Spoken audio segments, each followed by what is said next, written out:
Okay, so you've been diagnosed with a urinary tract infection, but what is it? Essentially, urinary tract infections, or UTIs, are an infection of the urinary tract by pathogens. UTIs are most commonly caused by the infiltration of fecal flora into the urethra and bladder. Women are most at risk of UTIs because their urethra is much shorter than males. 11% of women report at least one diagnosed case of UTI per year, and 20 to 30% of women report reoccurrence. UTIs can be divided into uncomplicated and complicated. Uncomplicated UTIs are those that affect otherwise healthy individuals with no factors that compromise the urinary tract. Complicated UTIs are those associated with urinary tract abnormalities. 70 to 80% of complicated UTIs are caused by catheter use. Complicated and uncomplicated UTIs have similar but slightly different pathogenesis.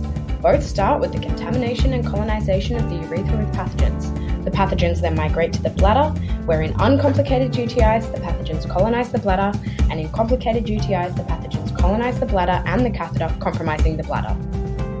In both complicated and uncomplicated UTIs, the body then attempts to launch an immune response, but the bacteria evade this. If treatment doesn't occur here, the pathogens can form a protective layer, making treatment more challenging and allowing for the pathogens to cause epithelial damage and eventually ascend to the kidneys. Uncomplicated UTI risk increases with sexual activity, and it is recommended that women urinate following intercourse.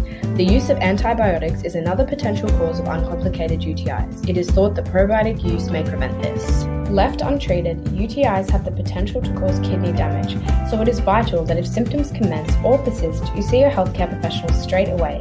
Many women wait 4 to 5 days before reporting their UTI, and by that time, symptoms may progress to be quite uncomfortable.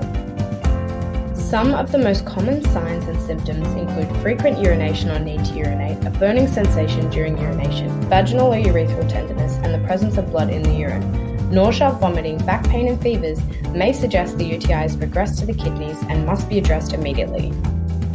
Often UTIs are diagnosed by a urine dipstick test or microscope urinalysis. These tests look for the presence of red blood cells as well as bacterial products or bacteria. When diagnosed with a UTI, doctors will prescribe a course of antibiotics, which may vary depending on whether you are pregnant, have had UTIs previously, your age, or the bacteria you are infected with. In terms of managing the UTI after diagnosis, it is important you complete the course of antibiotics to help prevent the recurrence of the UTI. Drinking lots of water throughout the day will also help flush your system as well as minimize painful urination.